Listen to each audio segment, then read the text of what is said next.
Yeah. Against a Harith, pero Execration cannot,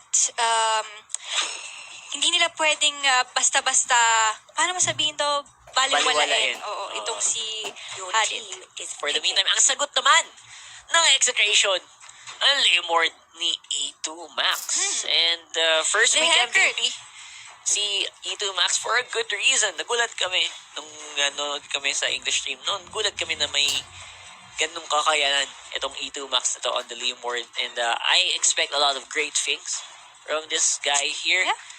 And ang sagot naman dito is Fams. Actually, magandang sagot yung Fams. Fams pala daw Is siya. E2 sabi Max nung a new player? Yeah, or... bagong player si E2 Max sa Execration. Oh, wow. Kaya medyo nagulat din kami sa kakayanan niya.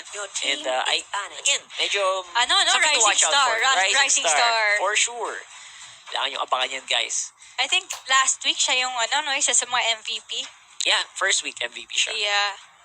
So, tignan natin. bans dito for sure, remove strong DPS, tanggal carry. Kung talagang galit na galit ka sa marksman, pwede ka na magtanggal ng isang malupit na fighter, I guess. And they remove Alto? Okay. Aljuz. Yung mga yung bagong announcer pack ng Moontoon eh. Aljuz daw. Aljuz. So, anong papaniwalaan mo? Si Fams. Tinanggal yung U. Oh. So, ako ang hirap sanang, alam mo, nasanay tayo sa mga ganong linyahan, pero officially. Usual, yeah. Ang problema dun, official na yun na talaga language yung pack ng yun na talaga Moontoon yung yun eh. pronunciation ng Oo, name kaya sila. hindi natin pwedeng baguhin. Ayan, si Aljuz. Si Fams. Let's see. Pero I like Lockout the si Hellgurt Lunox. Yeah. pick dito since walang kaya. So, isa rin naman itong kaya sa mga threats sa Hellgurt. Pero, what do you think yung pwede pang i-pick dito ng either Atlas? Yeah. Because Hellgurt is not a joke. Sobrang space if ever mapabayaan siya. Hindi talaga. I feel like magandang counter yung Hellgurt laban sa Harit as well para mapigilan mo yung skill spam niya. Direct counter yan, di ba? Yeah, actually, malakas talaga si Hellgurt against big mages, against Lunox, Harit, and now, the picks are going to be locked in for the marksman instead. As I said before, kung hindi mo ibaban si either iban mo si Kari or bigyan mo sila ng malupit na fighter, and either, as predicted, kinuha nga yung Kari. Which is good. That's good. Actually, mas makasurvive siya dito kasi madaming pangkuha ng atensyon ang Aether. Pwedeng manggulo si itong si Minotaur. Pwedeng manggulo si Tams in the team fights at mas makapag-free hit itong Kari to kung sino man gagamit. Yep. And at least na meron silang initiator and sustain kahit papano. They do kompleto. May tanks and everything. So there you go. Akai and Kagura. So, kailangan natin malupit na assassin para sa Aether Atlas siguro. Who do you think will be the best pick? Maybe go for a Gushan, pero I don't think they would. Someone strong, Harley could work as well. We'll have to wait and see. For the meantime, I feel like okay din yung Kagura pick. Medyo mas makakapag-survive din yung... Okay. I like the Digi pick. Okay, ibang direksyon. So may taga-sagip plano. sila dito and you can see the clear plan for Aether Atlas. No? Talagang poprotektahan nila si Kari dito. They will give all the space to Kari or doon sa Harith and si Digi siya yung magbubuhay dito sa mga course nila. And ikaw, what do you think with the Execration's lineup for now? I feel like Execration's lineup is better. In terms of mas madali siyang i-execute, mas madaling pumasok sa teamfight, at mas maaga silang mag-online. Kasi maganda yung comp ng Aether Atlas, pero super late game niya. Late game lalakas ng Fams, late game lalakas ng Kari, late game din lalakas itong si Harit. Well, medyo mas mid-game siya. Pero still, I feel like the composition is to protect. They want to go for team fights like we saw earlier from Evos, and that's gonna happen later on. Mid-game magsaspike yung yung Aether Atlas. Early game, mas level 4, mas malakas yung kill potential ng Execration. Yes, and to be fair din naman, no, yung lineup dito na Execration, they do have that early game power. Yep, Power they do. spike, no, with the good rotation and yung space para dun sa kanilang mga core.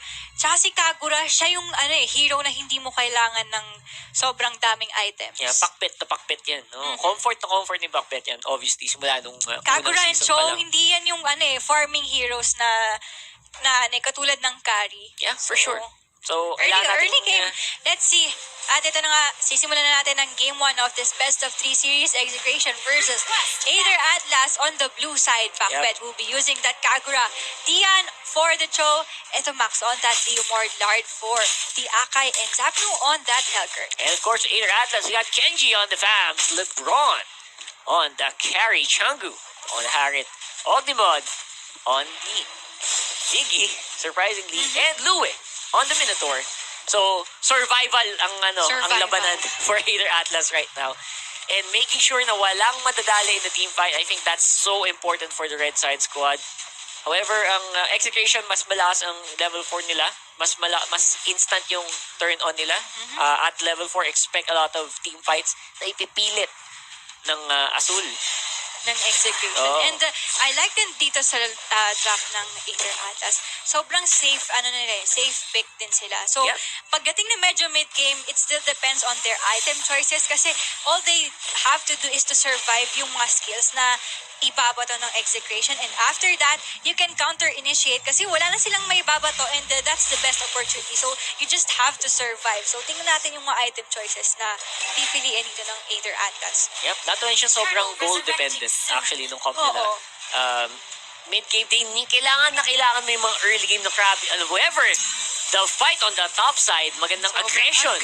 Yun ang magandang aggression na sabi ko. Actually, kailangan gabitin mo si Changu dito sa harit na to habang kaya mo. Dahil later on, mas madaming kill potential din na papasok for blue side. Secure a crab for the red. Lock in by Lard. Napakagandang hurricane dance nila, pero makakaligtas pa rin dito si Lue and the time journey. Uy, Zaman Force on the ground. Lard will go down. The knockup will stop Changu for a bit, but E2 Max gets a kill. Of course, on that's the a Minotaur. 1-for-1 trade. So, equal pa rin yung nangyari. And nice backup from that dig, saving his teammates from that awkward position dahil napakaganda ng napakaganda ng respond ng Execration. Yep. Ang naging problema lang after the save by Diggy is hindi na nagamit yung time journey para ma-save yung naka-lockdown ni Lord. Which is okay lang naman, at the same time kailangan mo mag-fleeting time ng mabilis dito sa Diggy. I like the new Diggy, mas malakas yung kill threat niya. Yung parang hindi lang siya defensive, bomba gamer. So top bottom lane, Dark Knight falls onto LeBron, and napakabilis na pick-off. The pick-off that I said earlier, level 4, instant lalaban agad ang exec. Nangyayari nga. For the meantime, Aether trying to stay alive for the rest of the squad. Don't forget, malakas din ang late game potential nung fams ni Genji. Kailangan nung bantayan yan. Hindi din pwede pabayaan ng Execration. At the same time, malakas mangkuha ng atensyon yung fams na kailangan mo ding tutukan na ginagawa ngayon ng Execration. Yes, of course, tingnan natin Lue on the sidelines. Tingnan natin kung meron silang mga huli dito. But Execration is ready for what Aether Atlas will going to do. Tingnan natin, may hila na dito si Lard, forcing out that ultimate for the Akai dito just to save himself, and alam nila na walang hurricane dance dito. So Gucci ito. Well, may ultimate pa si Ogdimod. Pwede pang lumaban. Same time, control lang ang ginagawa ng Execration. Nakakatawa dito. I feel like Execration should be ahead more sa composition nila ngayon. But they're not. So that means Aether Atlas... 800 lang. 800 gold. That means Aether Atlas definitely doing something good here in terms of map rotation. However, kailangan pa nilang mag-ingat because right now, mas malakas ang control ng Execration here on this turtle area. Tingnan natin. Nagkakaroon ng konting kalabitan dito sa my turtle. But still, Zaman Force sa wala. For the meantime, everyone's ready for what will happen. Pero ayun na nga, ginamit na naman ni Hurricane Dance. Wasted din na Hurricane Dance. That was another wasted ulti from Execration. So tingnan natin, Aether Atlas will Initiate on the fight. Tingnan natin. The time journey will be used. Diyan, may ipit siya dito sa gilid. Pero hindi nila papansinin yan. Tingnan natin, medyo na hiwalay ng konti yung clash natin. Merong low on health dito. That will be the Diggy going down. Pero makakuha sila ng counter kill dito. Chango will go for a chase onto that back pit. Pero kulang na kulang. Tingnan natin. And this will be a good opportunity for Aether Atlas to continue with the turtle. Eh yun na ang problema na sinasabi natin kanina. Once na wala yung Hurricane Dance, wala silang way para pigilan ng Aether Atlas. Ayun Free na hit si Lebron, free hit si Changu. Yun yung sinasabi nating survivability is everything for Aether Atlas. Talagang tiisin lang, tiis pogi. Oh, parang as long as mabuhay ka, basta wag ka lang mamatay, kaya yung kumuha ng objectives, kaya yung manalo ng teamfight. Yeah. But if ever naman na execution, maganda rin yung timing nila, no? Yep, yung timing ng execution ng ninabangan ko din eh. Paano ba ang pasok na gagawin ng Blue Side Squad dito sa COG na to? Ang hirap mang-assassinate. I feel like ang only soft spot lang ngayon ng Aether Atlas here is pag naiwang mag-isa si Lebron. Yes.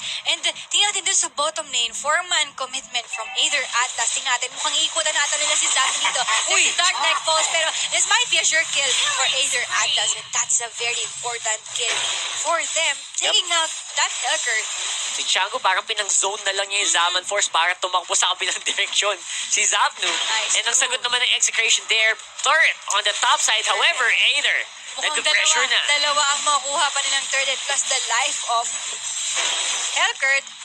This is not looking good for Aether Atlas, pero execution, hindi nila hahayaan na wala silang bawi. But inhibitor turret na pinag-uusapan natin dito, this is not right. What are you doing, What's execution? happening? Fast kill yata Oh my talaga ng God. mga kaibigan na underestimate ata ng execution. Ang tempo play na ginawa ng Aether. Hindi worth yung ginawa nilang Hindi pagkuha worth dun talaga. sa top lane. Sobrang nag-overstay sila. Hindi nila alam na kailangan na pala nilang i-defend. Pero Ognomod, medyo low on health siya dito. Time journey will be used and they will run for their lives dito. Edo Max, ayun na nga, makakuha siya ng isang kill dito. But the Minoan Fury, napakaganda na. Ay, nako. Na-cancel on the Minoan Fury and the follow-up is still there for Aether. However, Pakben, hindi nagagalaw sa teamfight na ito. Changu, wala ng ultimate. That Harit is doing it, mga kaibigan. They will go for the chase. Dian, tatakbo na lang sila dito ni Kagura and Aether Atlas. They will go for a free turtle here. Wow, and that's because of that pressure on the bot side. Nagulantang ata ang ikot ng execution. I am so disappointed, Oh. Kuya Rockheart. Bakit ganun ang naging call? Yun ang tanong. Hindi maganda. Everything's not worth it dun sa ginawa nila. So, nag-overstay sila sa top. Namatay si Zapno. Namatay yung dalawa dun sa pinilit nila na team fight. And I don't know what's happening. I feel like sobrang overestimation siguro ng execration with their pushing potential na hindi man lang, actually, sobrang bilis mag-push ng Aether. Hindi man lang nila nakuha yung Torres sa bataas. And now, gaganti naman ng Aether Atlas with a turret take of their own. And now they are actually the ones in the lead despite the shaky early game that we saw earlier. Of course, napakagandang swing, turning point yung nangyari doon sa bottom lane. And kung makikita natin dito, medyo delikado na for the Hellcurt para mag-split push dito kasi pwede lang siyang puntahan dito but Aether Atlas will just choose to take down this top turret. Tingnan natin, wala nang outer turrets dito ang execration. Medyo lilit ng mundo. I feel like execration is doing an okay job naman pa rin kahit paano. I mean, they're trying to split up Aether Atlas and bumabawi-bawi sa gold pa konti-konti. Pero right now, 4,000 para sa Aether Atlas. And karamihan ng mapa, kontrolado din nila. And the thing that they're not being careless, no, despite of lead ng Aether Atlas dito, talagang binibigyan pa rin nila ng space to farm itong si Kari kasi they have to secure, of course, yung late game pa rin. And tama nga yung sinabi mo na mid-game, mag-snowball itong Aether Atlas. Yep. And that's what is happening right now. Tingnan natin. Feeling ko kailangan lang ng konting espasyo dito ng execration din. Kailangan lang nilang wag masyadong mamala. Especially si Zapno here on the Hellcurt. Kasi the moment na namatay siya kanina, gumuho ang Gumuho na balanse. yung Nawala yung balance Tsaka between parang these two teams. hindi na ganun kaganda yung split push na ginagawa ng Hellcurt. Pero tingnan natin dito sa bottom lane, mukhang mapapatay nila yung Tamos dito and they will continue on the push dito sa bottom lane. Yeah, looks like ito Now, ang with the dapat help na... of the Leo Mord yun, Yeah, of course, that's 2v1 on the bot side. So, because of that, free tower para sa Execration here. And napigilan yata yung plano ng Aether Atlas to rotate around the Lord area. Ang problema, mas kompleto sila ngayon. And wag lang nila gawin yung pagkakamali kanina ng Aether ng Execration na wag pabayaan si Zapno. They should be fine. However, they're now zoning up around Dian and Lord. Yep. Pero do you think na kailangan sumama ni Zapno dito sa Lord attempt ng Execration? Or I feel like Execration is actually powerful enough on their own. Yung 4 na miyembro dito ng Execration, kaya naman nila eh. Malakas ang area of effect nila, lalo pag naka-Phantom Steep mode si Leomord. So, E2 Max definitely keeping the, pinabalanse lang din niya yung kakayanan ng Execration kasama yung Kagura, kasama yung Akai. So, I feel like free ikot din si Zapno here for the meantime. yes, and tignan natin dito. Aether Atlas going for the Lord at Execration is aware on that. Pero tignan natin dito kung paano magiging initiation ng Execration para maagaw itong Lord, and that will be a reset. Yep. Reset muna, and because of dahil sa ginagawa nila, actually lumalawang-lamang konti sa bot lane si Zapno. Yeah. Mabilis lang yung mag-rotate ang Hellcurt kahit anong gawin nyo. Mid lane will go down, and the goal lead starting to whittle as well. 1.5k for the red side squad. Yep. Pero binabawi naman agad nila. Nababawi nga indeed, and good job for Zapno na pinupush na tong bottom lane, which is ito yung lane na wala ng inhibitor turret. So if ever mapabayaan nila to, medyo bawi ng konti. Yeah, actually, yun nga, mas malakas yung pushing ng Aether Atlas sa bot lane eh. Kaya kailangan na titigan din ng Aether yan. Ng Execration yan. That's what will Hellcurt do. Tingnan natin. At napakaganda rin kasi hindi pwedeng mag-stick ng Aether Atlas dito eh. Kasi once mapabayaan nila yung Hellcurt, pwede silang dire-diretso dito. Speaking of Hellcurt, Dark Knight Falls para kay Lue. Of course, survive muna. And Forces Time Journey, don't forget may immortality pa din si Lue. So pwede siyang mag-engaged. Mag-engage hanggang gusto niya as long as the rest of the team is there.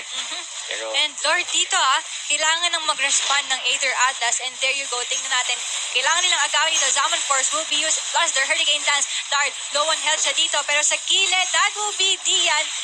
Hinahabol sila dito ni Lebron. Tingnan natin, Lord is low on health. Sinong makakalasit to? But that's the Kagura stealing the Lord, mga kaibigan. But V-Man will fall down for Execration at isang inhibitor turret. So medyo nakabawi dito ang Execration. That will force out Aether Atlas to respond to what Zapno is doing on the bottom lane. So goods pa rin, no? Win-win situation for the both of the teams natin. Equal lang yung nangyayari eh. Actually, yeah. Because of that, makapush ang bottom side. And si Lebron masama ang pwesto na dali ni Zapno with the execution of this Hellcurt. Medyo nahirapan silang panatiliing buhay yung marksman, and that was a bit of an overextension na una. So that was a big mistake there. On the bottom side, nagpo-push yung Lord. Basag pa yung inhibitor turret. So what do you think happened dito na naka-comeback ng konti ang Execration? Do you think na dapat ba na talagang inaraw-araw nila si Hellcurt? Kasi medyo napabayaan nila after nung gank nila, nung magandang gank nila dun sa baba at yung inhibitor turret takedown nila. Pinabayaan na nila yung Hellcurt eh. Yeah, pwede mo sabihin yun, pero at the same time, mahirap din, yes. sisihin. Kasi pag sinagot mo yung Hellcurt, parang walang nangyayari din eh. So, ang ginagawa ng Aether, nanggugulo lang talaga. Tingnan natin, Dark Knight Falls will be activated. Execration doing their job, taking down that turret. Tingnan natin, silence on to Kenji. Pero Lard dito forcing out that ultimate. Lalaban pa dito ang Aether Atlas, pero Lebron, the carry, mga kaibigan. Low on health na rin siya. Monster kill for the Harry. Tingnan natin, dalawang magkaibang flash ang nangyayari. Doon sa top, meron silang hinahabol, but still, backped dito. Saving his teammate, pero Lard will still fall down, at that Harriet is doing it, mga kaibigan. Godlike strike, to Max. O mamamatay pa ata dito. Foreman will fall down, and that's a nice defense from Aether Atlas. That's a good defense there from Aether Atlas, although syempre nag-suffer sila. Wala na silang inhibitor turret, and hindi masyadong maganda. Yep, nag-suffer sila doon with the amount of push na ginagawa ni Zapno. Yep. Of course, trying to go around them. Binibaits. Meron siyang turret mo. Gusto niya tapusin. No! May isang tangke. And I think that will be it. Execration will take game 1. Mga kaibigan, Napakabilis na ikot na ginawa ng Hellgurt is up. Ano ba yun, Kuya Rockart? Nakakagulat. Oh my goodness. Wow!